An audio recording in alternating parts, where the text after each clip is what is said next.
Hi అండి, అందరికీ సంక్రాంతి శుభాకాంక్షలు. ప్రతి ఇంటి ముందు సంక్రాంతి పండగకి రంగురంగుల అందమైన ముగ్గులైతే మనం వేస్తాం కదా.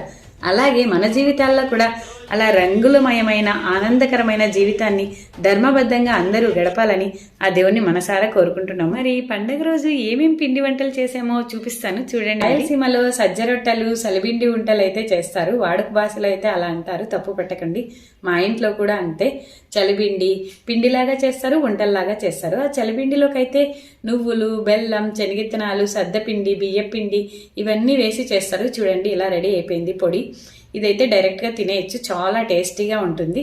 ఇలా తినలేము అనుకున్న వాళ్ళకి బెల్లం పాకం పట్టి దీన్నే ఉంటల్లాగా కూడా చేస్తారు. ఒక వంట తింటే చాలా టేస్టీగా ఉంటుంది. పిల్లలకి స్నాక్స్ లాగా కూడా ఉపయోగపడతాయి. చాలా అంటే చాలా టేస్టీగా ఉంటాయి. కాకపోతే నాకు ఎక్కువగా సద్ద రొట్టెలు అంటేనే ఇష్టం. అంతలోగా మా ఇంటి ముందుకి ఆవు అయితే వచ్చేసింది. ఆ ఆవుకి గుమ్మడికాయ పెడితే తినలేదండి. చూడండి, గుమ్మడికాయ పెడితే వద్దని చెప్పేసి వెళ్ళిపోయింది.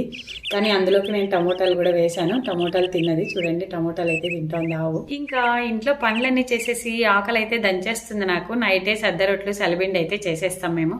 మార్నింగ్ మా అమ్మ సద్ద రొట్టెల్లోకి కాకరకాయ కూర చేసింది. ఎంత టేస్టీగా ఉందంటే అస్సలు చెప్పలేను. మీరు కూడా ఒకసారి ట్రై చేయండి. నేనైతే టమోటా కూర చేశాను. రెండు బాగుంటాయి రొట్టెలోకి. మా నాన్న అయితే సద్ద రొట్టెలకి సలిబిండి అయితే తింటారు. నేనైతే అలా తినను. చాలా టేస్టీగా ఉంటుంది సద్ద రొట్టెలకి కాకరకాయ కూర, టమోటా కర్రీ రెండు కూడా. పిల్లలు బాగా ఇష్టంగా తింటారు. ఎందుకంటే ఇవి హెల్దీ, మరి టేస్టీగా కూడా ఉంటాయి. మా అబ్బాయికి అయితే ముందు అలవాటు ఉండేది కాదు, మేము బాగా అలవాటు చేశాము. సంక్రాంతి పండగ కాకపోయినా కూడా మేము సద్ద రొట్టెలు, సలిబిండి చేసుకుంటూ ఉంటాము. మీరు ఈ పండగకి ఏ వంటలు చేశారో కామెంట్ చేసి అయితే చెప్పండి.